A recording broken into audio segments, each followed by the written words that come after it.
Bonjour, aujourd'hui je vais vous expliquer comment rempoter l'orchidée Paphiopedilum ou plus communément appelée sabot de Vénus. Donc tout d'abord, pour rempoter, il nous faut donc les outils suivants: un sécateur. Non, le petit couteau ce ne sera pas utile pour l'instant, et de l'alcool pour désinfecter le sécateur entre chaque coupe, et surtout si vous faites plusieurs sabots de Vénus à la suite.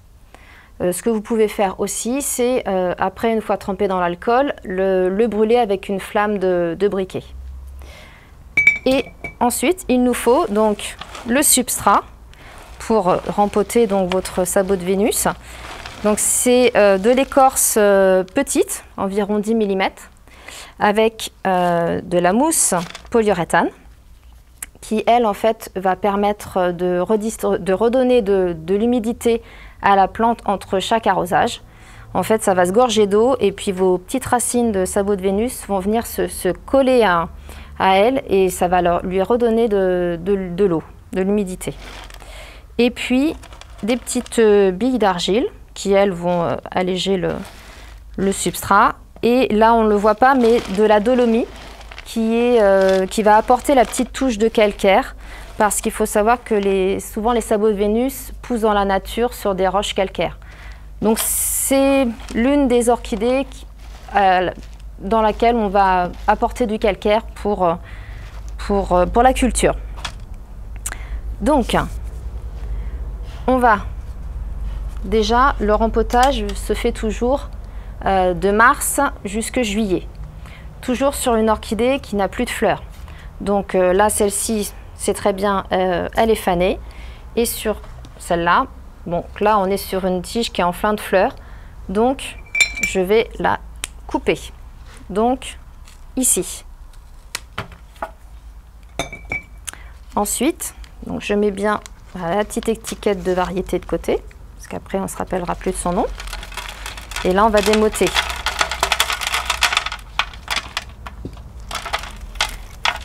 Donc, on va enlever toute l'ancienne écorce. Donc là, on peut voir qu'on a quand même une plante qui a pas trop souffert, qui a quand même encore de belles racines.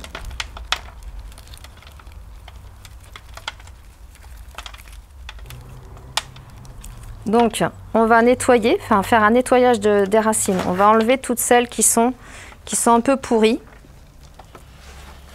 ou sèches.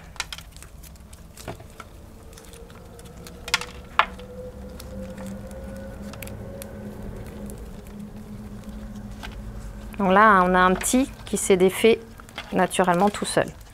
Donc lui, on pourra le remettre dans un pot un petit peu plus petit. Donc là, on va couper dans le milieu. Donc là, j'enlève celles qui sont pas belles. Donc là, celle-ci aussi.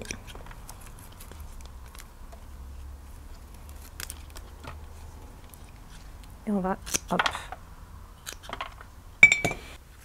Voilà, donc là, la plante, voilà, on a bien nettoyé, il n'y a quasiment plus d'écorce. Donc maintenant, donc là, on était dans un pot moyen, on va pouvoir, je pense, la mettre dans un pot un petit peu plus grand, mais pas beaucoup plus. Donc le sabot de Vénus pousse toujours en fait sur les côtés, là, tout autour de la plante mère. Donc on va le centrer.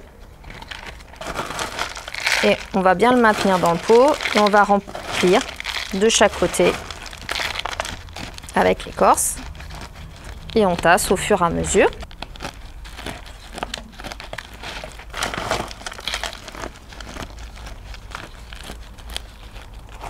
Voilà, donc on tasse légèrement.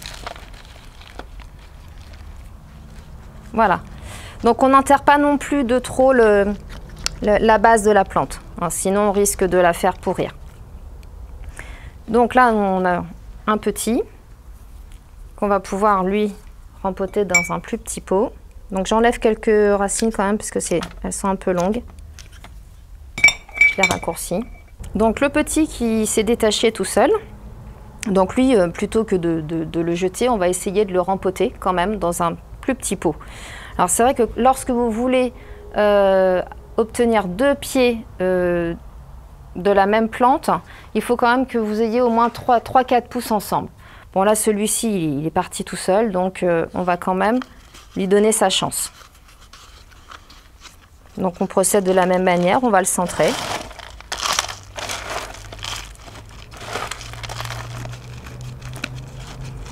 On remplit de chaque côté, on tasse, et voilà. Donc là, hop, je remets la petite étiquette. Et du coup, il faudra en refaire une deuxième pour le plus petit. Donc une fois que vous avez rempoté votre sabot de Vénus, il faut l'arroser. Donc pendant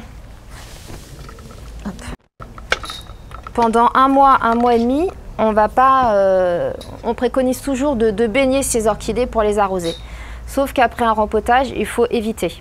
Déjà d'une parce que les écorces ne sont pas fixées aux racines, donc tout va ressortir. Et de deux, comme il n'y a pas de nouvelles encore racines, ça risque, si vous les humidifiez de trop, elles vont finir par pourrir. Donc, on va bien l'arroser en faisant couler juste de l'eau, voilà, sur le dessus, comme ceci.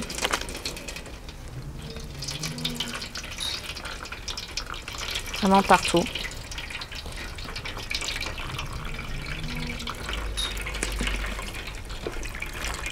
Alors ça coule, il faut bien que ça coule en dessous. Et là, l'opération, on va recommencer à peu près dans 8 jours. Alors, entre deux arrosages, ce qu'on peut faire, c'est pulvériser juste le dessus. Donc ça, vous pouvez le faire quand il fait très très chaud, on peut le faire tous les jours. Ça va permettre le développement des nouvelles racines à la base. Donc une fois l'arrosage effectué, il faudra le placer à un endroit plutôt mi-ombre, parce que les sabots de Vénus poussent principalement donc en bordure de rivière et sous les arbres. C'est très souvent des terrestres qui poussent sous les arbres. Donc c'est une orchidée qui a vraiment besoin d'être à mi-ombre. Pour ce qui est de l'engrais, c'est comme l'arrosage, on commencera à en remettre uniquement dans un mois, lorsque les nouvelles racines seront à nouveau là. Donc maintenant, c'est à vous de faire le rempotage de votre sabot de Vénus. Et je vous dis à bientôt sur aujardin.info.